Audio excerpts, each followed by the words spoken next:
Twinjirane muri apartment yacu uburyo imeze. Urabona ko ifite igikoni cyiza cyane, ikagira ndetse na salon nziza.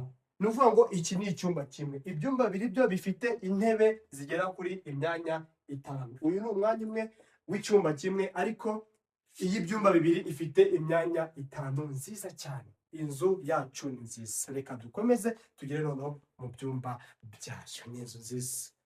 Dukomeze. Turinjira muri cya cyumba cyacu, murabona ko ari icyumba cyiza cyane, murabona ko ari icyumba gifite ndetse n'ubwisanzuro bwiza.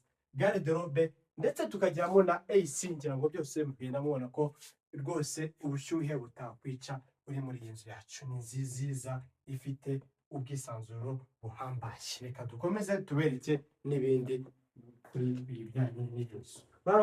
Toilette nziza cyane, ikagira ndetse n'ibintu byayo byose, murabona ko ari ibintu byiza ntabwo kugenda mubona uburyo iyi nzu imeze. Ni inzu nziza, icyumba kimwe ndetse n'ibyumba bibiri. Reka dukomeze.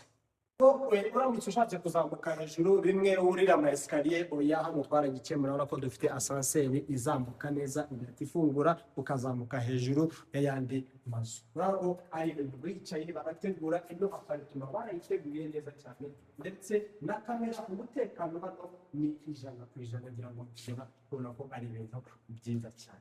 Muduhamagare rero cyangwa mutwandikire kuri iyo nimero muri kora muri screen kugira ngo tujye tubasha kubagezaho updates z'amazu tuba tubafitiye. Murakoze, murakarama.